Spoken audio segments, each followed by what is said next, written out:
Hello दोस्तों, स्वागत है आप सभी का अपने चैनल अंकिता दीदी टीचिंग। तो आज हम पढ़ने वाले हैं फ्यूचर परफेक्ट। ठीक है, तो आज हम लोग फ्यूचर परफेक्ट का इंट्रोगेटिव सेंटेंस के बारे में पढ़ेंगे। ठीक है, इससे पहले मैंने फ्यूचर परफेक्ट का अफर्मेटिव सेंटेंस, नेगेटिव और इंट्रोनेगेटिव सेंटेंस को पढ़ा लिया है। यदि आप लोगों ने उन वीडियो को नहीं देखा होगा तो उन वीडियो का लिंक मैं इस वाले वीडियो के डिस्क्रिप्शन में डाल दूंगी। ठीक है, तो उन वीडियो को भी आप देख सकते हो।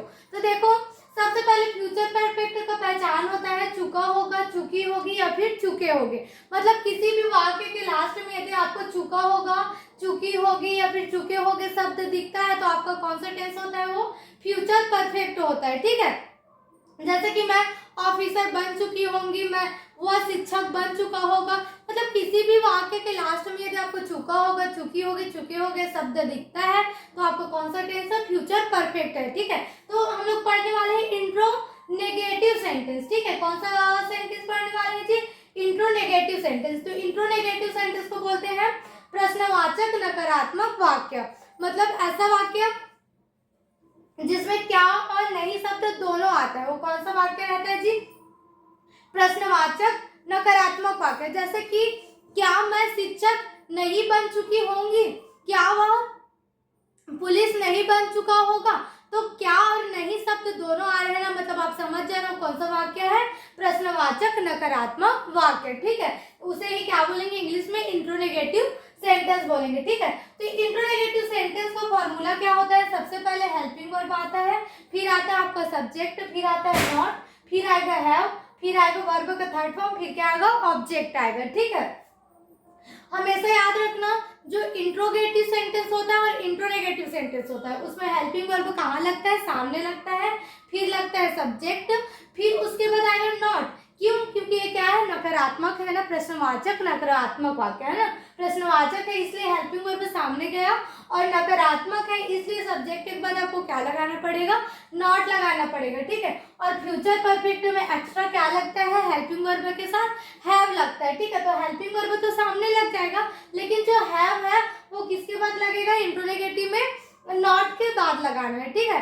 फिर उसके बाद आता है वर्ब का थर्ड फॉर्म, मतलब जो हमारा फ्यूचर परफेक्ट है, मतलब किसी भी टेंस का परफेक्ट आ रहा है मतलब आपको कौन सा लगता है, वर्ब का थर्ड फॉर्म लगता है। मतलब किसी भी वर्ब के लास्ट में यदि आप ईडी लगाते हो तो वर्ब का कौन सा फॉर्म होता है, वो थर्ड फॉर्म होता है। ठीक है, प्लस क्या होता है, ऑब्जेक्ट। ऑब्जेक्ट आपको कुछ भी हो सकता है ना, जो आपको काम करने में मदद कर रहा है। ठीक है, जैसे कि वह पुस्तक पढ़ रहा है। ठीक है, वह पुस्तक पढ़ रहा है तो काम तो पढ़ने को हो रहा है, लेकिन पढ़ किसको रहा है, पुस्तक को पढ़ रहा है ना, तो पढ़ने में कौन मदद कर रहा है, पुस्तक मदद कर रहा है, तो पुस्तक आपका क्या हो गया, ऑब्जेक्ट हो गया। ठीक है, तो ये हो गया हमारा फॉर्मूला है ना। अब इसी फॉर्मूला को थोड़ा सा और डिटेल से पढ़ते हैं। ठीक है, फिर इसके बाद हम क्या बनाएंगे, सेंटेंस बनाएंगे।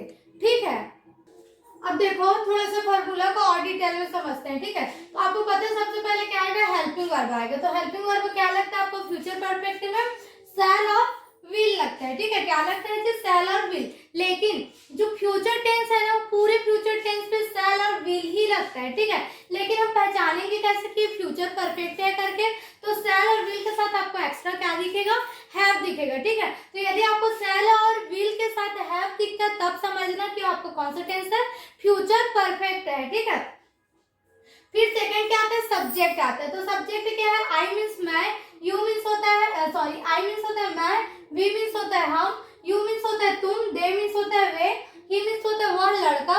मतलब ही का यूज किसके लिए होता है, लड़का के लिए होता है। ठीक है, और सी मीन्स होता है वह, इसका यूज किसके लिए होता है, लड़की के लिए। ठीक है, फिर इट मीन्स यह, निर्जीव वस्तु के लिए इसका उपयोग होता है, और नेम मीन्स क्या होता है, नाम। मतलब दुनिया में जितने भी नाम है सभी क्या है, सब्जेक्ट है। तो देखो कौन कौन से सब्जेक्ट के साथ कौन कौन सा हेल्पिंग वर्ब लगेगा। ठीक है, तो यदि आपको आई और वी दिया है, क्या दिया है, आई और वी, तो फ्यूचर परफेक्ट में आई और वी के साथ कौन सा हेल्पिंग वर्ब आता है, शैल आता है। ठीक है, फिर you, they, he, she, it, name के साथ हेल्पिंग वर्ब क्या आता है, विल आता है। फिर सबके साथ क्या आएगा, नेगेटिव है, इंट्रोनेगेटिव, तो नहीं तो बताना पड़ेगा ना, तो सब्जेक्ट के बाद आपको क्या यूज करना है, नॉट। फिर उसके बाद एक्स्ट्रा जो हमारा हैव लगता है उसको लगाना है, फिर क्या लगाना है, वर्ब का थर्ड फॉर्म, फिर क्या आएगा, ऑब्जेक्ट। तो इस स्ट्रक्चर से आपको पूरा क्या बन जाएगा, सेंटेंस बन जाएगा। ठीक है, तो ये तो हो गया हमारे फॉर्मूला का डिटेल। अब इसी फॉर्मूला को यूज करके हम क्या बनाते हैं, सेंटेंस बनाते हैं। ठीक है, अब सेंटेंस देखो क्या हम इस दुनिया को नहीं बदल चुके होंगे। ठीक है, क्या बोल रहे थे, क्या हम इस दुनिया को नहीं बदल चुके होंगे। तो लास्ट में क्या है, चुके हो गए है ना। तो चुके हो गया मतलब क्या है, आपका फ्यूचर परफेक्ट है। कभी भी हिंदी सेंटेंस को यदि आपको इंग्लिश में ट्रांसलेट करना है तो सबसे पहले आपको टेंस पहचानना पड़ता है। ठीक है, तो चुके हो गए मतलब चुके हो गए शब्द आ गया, मतलब क्या है, आपका फ्यूचर परफेक्ट है। ठीक है, अब टेंस पहचानने के बाद सेकंड हमको क्या चीज का पहचान करना रहता है, इन सेंटेंस का। ठीक है, कि अफर्मेटिव सेंटेंस है, नेगेटिव है, इंट्रोगेटिव है या फिर इंट्रोनेगेटिव सेंटेंस है। तो ये हमारे इंट्रोनेगेटिव सेंटेंस है। आप क्यों है, क्योंकि इसमें शुरुआत में ही कौन सा शब्द आया है, क्या शब्द आया है और क्या आया है, नहीं शब्द आया है। ठीक है, तो हमेशा याद रखना है जिसमें क्या और नहीं शब्द दोनों आता है तो आपका कौन सा वाक्य होता है, प्रश्नवाचक नकारात्मक वाक्य होता है, मतलब इंट्रोनेगेटिव सेंटेंस होता है। ठीक है, तो इंट्रोनेगेटिव सेंटेंस का फॉर्मूला क्या होता है, सबसे पहले सब्जेक्ट हेल्पिंग वर्ब आता है। ठीक है, तो इसमें हेल्पिंग वर्ब हमेशा याद रखना किसके अकॉर्डिंग लगता है, सब्जेक्ट के अकॉर्डिंग लगता है। ठीक है, तो सब्जेक्ट कौन है भाई, हमारा हम है। ठीक है, तो हम के साथ कौन सा हेल्पिंग वर्ब लगता है, सेल लगता है। तो सबसे पहले क्या लिखेंगे, सेल लिखेंगे। ठीक है, फिर उसके बाद क्या आता है, सब्जेक्ट आता है। सब्जेक्ट कौन है, हम। हमको क्या बोलते हैं इंग्लिश में, वी बोलते हैं। तो वी आ गया, फिर क्या आएगा जी आपका नॉट, तो नॉट आ जाएगा। फिर क्या है, हैव, तो हैव आ जाएगा।